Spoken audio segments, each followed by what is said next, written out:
Welcome to రాజనీతి. Telugu Desam party working president Nara Lokesh గారు మహానాడులో తన తొలి ప్రసంగం కోసం అందరూ ఎదురు చూసేలాగా ఒక ట్వీట్ పెట్టారు.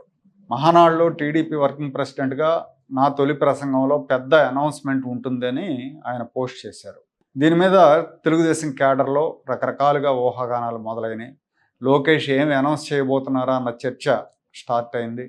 కొంతమంది పెట్టుబడికి సంబంధించింది అయి ఉండొచ్చని, రాష్ట్రానికి ఏదన్నా పెద్ద పెట్టుబడి వస్తుందని, ఇంకొంతమంది ఏమో లేదు ఇది పార్టీ కార్యక్రమం, మహానాడు పార్టీ కార్యక్రమం కాబట్టి పార్టీ కార్యకర్తలకు సంబంధించిన ప్రకటన ఏదైనా అయి ఉండొచ్చని భావించారు.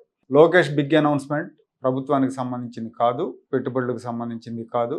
ఒక రకంగా అది పార్టీ పరమైన డెసిషన్, పార్టీకి సంబంధించిన విధానపరమైన నిర్ణయం.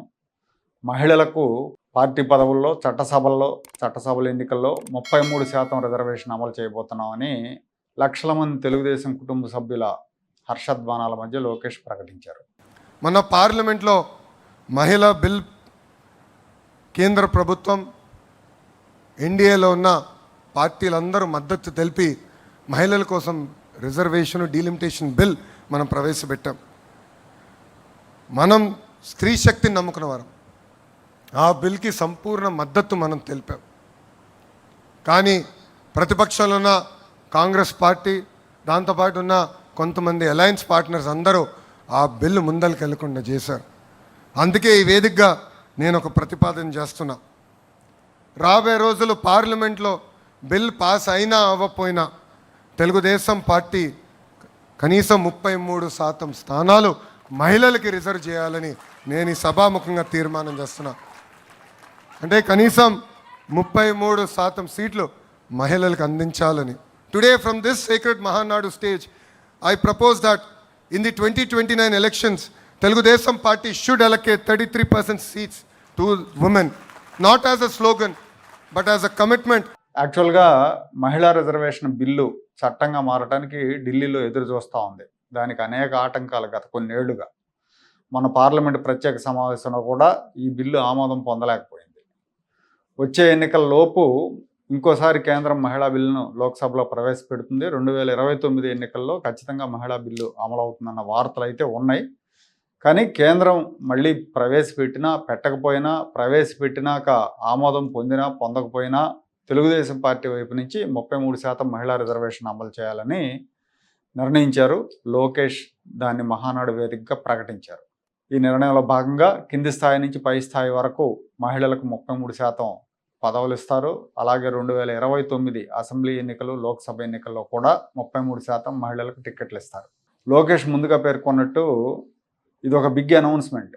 మహిళలకు అవకాశం కల్పించడంలో తెలుగుదేశం పార్టీ ఎప్పుడూ కూడా ముందుంటుందని మళ్ళీ ఒకసారి ప్రూవ్ చేసుకునే నిర్ణయం ఇది.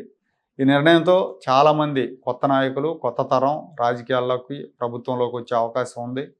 ఈ నిర్ణయాన్ని వెంటనే అమలు చేస్తే రాష్ట్ర మంత్రివర్గంలో కూడా ఇప్పుడున్న 3 మహిళా మంత్రులకు అదనంగా ఇంకో 5గురికి అవకాశం దక్కుతుంది. కాకపోతే లోకేష్ అనౌన్స్మెంట్ ఏంటంటే 2029 నుంచి అని చెప్పారు. కేంద్ర ప్రభుత్వం చట్టాలతో నిమిత్తం లేకుండా అమలు చేస్తామని చెప్పారు. కేంద్ర ప్రభుత్వం అయితే లోక్సభ, అసెంబ్లీలో సీట్లు 50% పెంచాలన్న ప్రతిపాదనతో మహిళా బిల్లును ప్రవేశపెట్టింది గతంలో. మళ్ళీ ఇప్పుడు కూడా ఈ అసెంబ్లీ సీట్లు, లోక్సభ సీట్లు పెంచాలన్న ప్రతిపాదనతో బిల్లు ప్రవేశపెట్టి ఆ బిల్లు ఆమోదం పొందితే పురుషుల సీట్ల సంఖ్య ఇప్పుడున్న దానికి తగ్గకుండా ఉంటుంది. అదనంగా వచ్చే సీట్లు మొత్తం మహిళలకి వెళ్ళే అవకాశం ఉంటుంది, 33%. ఒకవేళ అది జరగకపోతే ఆంధ్రప్రదేశ్లో ఇప్పుడున్న 175 అసెంబ్లీ సీట్లలో తెలుగుదేశం పార్టీ 58 సీట్లు మహిళలకు ఇవ్వాల్సి ఉంటుంది. అలాగే 25 లోక్సభ సీట్లలో 8 సీట్లు మహిళలకు కేటాయించాల్సి ఉంటుంది. కేంద్రం బిల్లు, చట్టాలతో సంబంధం లేకుండా మహిళలకు 3వ వంతు రిజర్వేషన్ ఇవ్వాలని తెలుగుదేశం పార్టీ నిర్ణయించడం అనేది విప్లవాత్మకమైన చర్య. మహిళలకు అవకాశం ఇవ్వటంలో, మహిళల సాధికారత విషయంలో తెలుగుదేశం పార్టీ బ్రాండ్ అంబాసిడర్గా నిలిచిందని చెప్పాలి.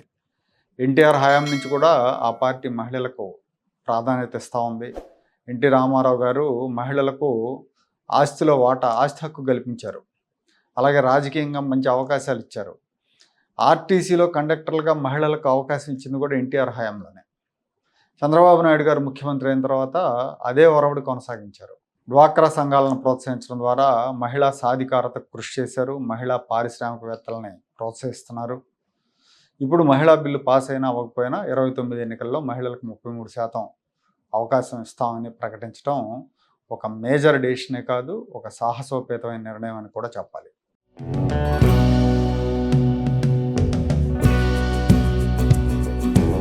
Like, share and subscribe to Rajaniti channel.